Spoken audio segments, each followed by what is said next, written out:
By the end of 2017, it seemed like the end for Applebee's. The company had just closed 99 locations, with plans to close up to 80 more. And this was just the end of a struggle that Applebee's had been fighting for years. But then, something unexpected happened. Applebee's made a comeback. Sales went up 5.5% in the first 9 months of 2018, after falling nearly 8% just a year before. It looks like people are once again eating good in the neighborhood. So, what happened?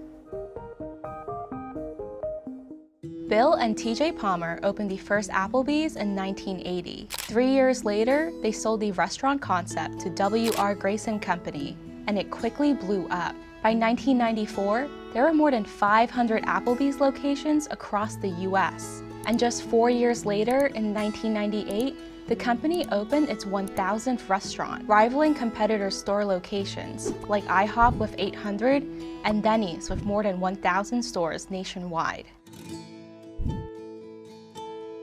Applebee's was really doing well because they were reliable. They weren't too fancy, they weren't too cheap, but they hit a nice sweet spot in the middle for people.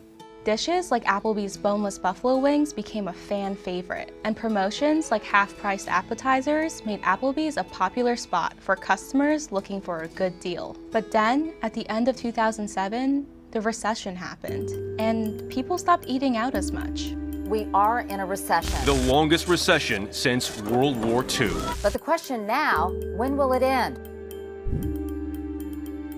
As Applebee's sales struggled in the post-recession economy, it attempted to reinvent itself as a modern bar and grill to draw in up-and-coming millennials. But it didn't work. Applebee's tried to be a little bit trendy, a little bit cool, and it just came off as kind of corny for most people, where it felt like they were trying too hard to win over millennials. New menu items like hand-cut $20 steaks and brisket nachos not only failed to bring in new millennial diners, they alienated the very customers who had made Applebee's successful in the first place. People looking for a reliable, affordable meal out. By 2015, Applebee's sales were falling, and only continued to fall year after year. In 2017, the company closed 99 locations and announced plans to close 60 to 80 more the following year. Julia Stewart, the CEO of Applebee's parent company, Dine Brands Global, reportedly stepped down because of Applebee's poor performance. The former waitress was one of the industry's most celebrated and longest-serving executives. For a brief time, it looked like Applebee's was done for. But instead of folding, it turned things around. Starting in late 2017, 2018, Applebee's parent company, Dine Brands, had new leadership come in, and this new leadership was very, very focused on being inexpensive and not trying to be too trendy. Basically, they took Applebee's back to the basics. They're not gonna try and win over millennials with these fancy new menu items. They're gonna find something that's inexpensive that people are proven to like. The biggest thing that kind of kicked off the turnaround for Applebee's was the Dollarita, the $1 margarita.